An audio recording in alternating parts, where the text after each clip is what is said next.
अस्सलाम वालेकुम स्टूडेंट्स, उम्मीद करता हूँ आप सब खैरियत से होंगे। स्टूडेंट्स, तो आज हम फिर एक 100 इंटीग्रल की एक और प्रॉब्लम के अंदर हाजिर हैं, जिसके अंदर प्रॉब्लम नंबर 9 को हम लोग सॉल्व करेंगे। और हम लोगों ने 100 प्रॉब्लम्स को सॉल्व करना, इंटीग्रेशंस करनी है, और हम लोगों ने इंटीग्रेशंस के सारे मेथड सीखने। इंटीग्रेशन बाय पार्ट्स हो, इंटीग्रेशन बाय पार्शियल फ्रैक्शन हो, सब्स्टिट्यूशन मेथड हो, हाइपरबोलिक फंक्शन हो, इनवर्स ट्रिग्नोमेट्रिक फंक्शन हो, इनवर्स फंक्शन हो, और ट्रिग्नोमेट्रिक सारे वो जो रूल्स हैं वो हम लोग 100 इंटीग्रल्स के क्वेश्चंस इस चैलेंज के अंदर कंप्लीट करने जा रहे हैं। और अगर आप लोगों ने इस वीडियो के अंदर आप न्यू है तो आप पिछली वीडियोस देखना चाहते हैं तो आप मेरे टैली मैथ के चैनल को फॉलो करें और जाके उसकी एक प्लेलिस्ट है, प्लेलिस्ट में लिखा हुआ 100 इंटीग्रल चैलेंज को आप लोग क्या करें, फॉलो करें और उसको सब्सक्राइब कर दीजिए चैनल को फॉर मोर वीडियोस के लिए। जैसे प्रॉब्लम नंबर 9 आप लोगों को मुश्किल नजर आ रहा होगा, लेकिन हम इसकी सिंप्लीफिकेशन करके इसको एक इंतहाई आसान से और एक इजी बेसिस को सॉल्व करेंगे। इस तरह की नेक्स्ट प्रॉब्लम के अंदर एक्सपोनेंशियल के कुछ क्वेश्चंस आने वाले हैं, वो भी हम लोग देखेंगे। तो स्टूडेंट्स, चैनल को सब्सक्राइब करना आप लोगों के ऊपर फर्ज है और फेसबुक पेज को फॉलो करना भी जरूरी है।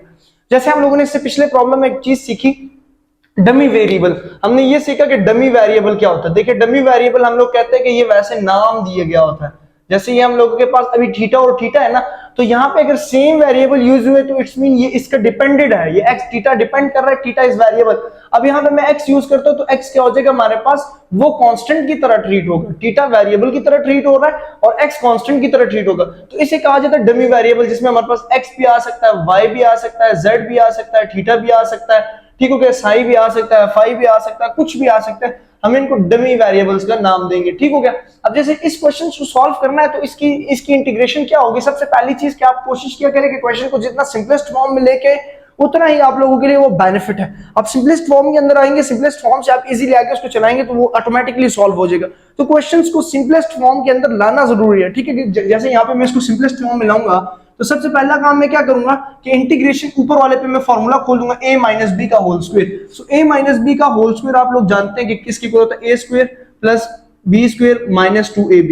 यही फॉर्मूला हम लोग यहाँ पे यूज करेंगे। तो यहाँ पे हो जाएगा थीटा का होल स्क्वायर प्लस 1 का whole square minus 2 theta 1 divided by theta और डी थीटा, ठीक हो गया। इसके बाद नेक्स्ट स्टेप क्या होगा हमारे पास स्टूडेंट्स कि स्क्वायर रूट थीटा कट जाएगा, तो थीटा प्लस 1 का square 1 minus 2 theta divided by under root theta d theta, ठीक हो गया। अब इस थीटा को इन सब पे डिवाइड करो, यहाँ पे integration theta divided by under root theta d theta, सब पे इंटीग्रेशन अलग भी कर दो, या नेक्स्ट स्टेप में कर लेता हूं ताकि आप लोगों के लिए कोई कंफ्यूजन क्रिएट ना हो, लेकिन ब्रैकेट का यूज कर लेंगे। Plus 1 divided by theta minus 2 theta divided by theta और ब्रैकेट क्लोज और डी थीटा, ठीक है। मतलब ये सिचुएशन है। अब यहां से देखिए थीटा थीटा से कैंसिल हो गया, यहां पे सिंप्लीफिकेशन हो जाएगी। सिंप्लीफिकेशन आप लोगों को ना थोड़ी सी मजबूत करनी होगी। ब्रैकेट भी लगाएंगे, थीटा की पावर 1 डॉट थीटा की पावर माइनस 1/2, ठीक है, प्लस थीटा की पावर माइनस 1/2, ठीक है, और माइनस 2 और ब्रैकेट और डी थीटा, ठीक है। ये चीज आ गई। इसके इस तरह ये हम लोग लाइन लगा लेंगे।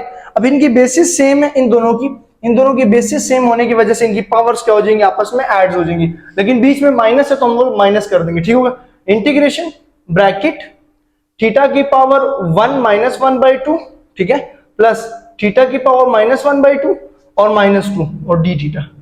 अब यहाँ पे क्या आ जाएगा 1 माइनस 1/2, तो 2 एलसीएम हो गया और 2 माइनस 1 तो 1/2 पॉजिटिव।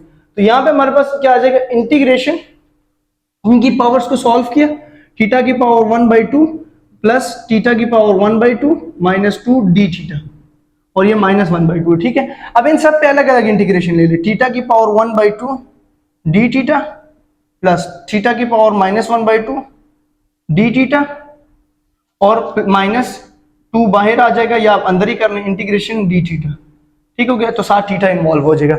सो अगर अभी हम इसकी इंटीग्रेशन करें तो हमारे पास वो क्या रूल था, जैसे मैंने आपको पिछली वीडियो में सिखाया था कि आप लोगों ने वो रूल्स याद करने, ठीक है। रूल क्या था हमारे पास स्टूडेंट्स, अगर हमारे पास इंटीग्रेशन और फंक्शन की पावर में n है, साथ फंक्शन है उसका डेरिवेटिव है और dx है, तो आप लिख सकते हो फंक्शन की पावर में एक ऐड करोगे और उसी की पावर को नीचे लेके ये रूल है आप लोगों के पास। यही रूल यहाँ पे क्या हो जाएगा, अप्लाई हो जाएगा। अब ये फंक्शन है थीटा और थीटा का आगे डेरिवेटिव मौजूद है, वो होता है 1, और इसी तरह यहाँ पे भी ये फंक्शन थीटा और इसका डेरिवेटिव आगे मौजूद है डी थीटा के मुताबिक। तो हम इसकी पावर में क्या करेंगे, एक ऐड कर देंगे 1/2 प्लस 1 डिवाइडेड बाय 1/2 प्लस 1, ठीक हो गया। यही कॉन्सेप्ट अगले वाले के लिए भी है। प्लस थीटा की power minus 1/2 plus 1 divided bye minus 1/2 plus 1 और प्लस -2c, -2 थीटा, सी कह रहा हूं, और प्लस सी कांस्टेंट को शो कर रहा है। ठीक हो गया, यहां तक समझ आइए। अब 1/2 प्लस 1 को अगर हम लोग सिंप्लीफाई करें, 1/2 प्लस 1 को अगर हम तो 2 एलसीएम हो गया, 1 प्लस 2 तो ये आ जाएगा 3/2।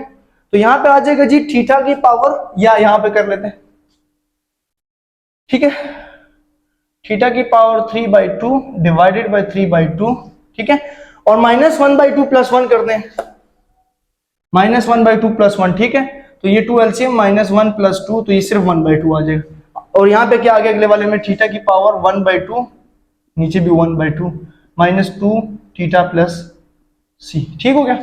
सो नेक्स्ट स्टेप इज कि 2/3, मैंने क्या कहा था, इस एलसीएम को आप 2 को ऊपर लिख लेंगे, 3 को नीचे, ये सिंप्लीफिकेशन से होता है। और थीटा की power 3/2 plus 2 theta under root theta कर लेंगे, क्योंकि यहाँ 1/2 अंडर रूट के इक्वल, और ये 2 ऊपर आ गया। ठीक हो गया, और 2 को थोड़ा सा बाहर लिख लेते हैं, ठीक है, और -2 थीटा प्लस सी, ये इसका क्या हो गया, आंसर कहलाएगा।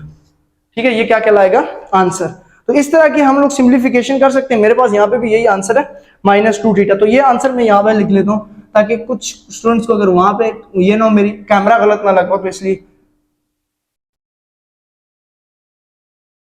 ठीक है, ये इसका क्या है जी, ये इसका आंसर है, ये इसका क्या आंसर है। ठीक हो गया, समझ आ गया। तो ये हम इस तरह की सिंप्लीफिकेशन कर सकते हैं। प्रॉब्लम नंबर 9 की ये सिंप्लीफिकेशन थी। अब जो प्रॉब्लम नंबर 10 आ रहा है ना, वो भी सेम एज इट इज है, उसकी भी सिंप्लीफिकेशन करते हैं। और फिर प्रॉब्लम नंबर 11 के अंदर हमारे पास एक्सपोनेंट है। तो ये मैंने कुछ क्वेश्चन सॉल्व किए हैं, जैसे ये देखें 100 मैंने प्रॉब्लम्स को सॉल्व किया हुआ है। ठीक हो गया। अब यहां से अब हम चल पड़े, हर प्रॉब्लम के अंदर हम लोग अलग अलग कॉन्सेप्ट्स क्लियर करते जा रहे हैं। सो नेक्स्ट प्रॉब्लम नंबर 10 तक के लिए मोहम्मद फैजान को दीजिए इजाजत। चैनल नहीं सब्सक्राइब किया तो वो आप लोग लाजमी सब्सक्राइब कर दीजिए, फेसबुक पेज को फॉलो कर दीजिए फॉर मोर वीडियोस के लिए। शुक्रिया, अल्लाह हाफिज।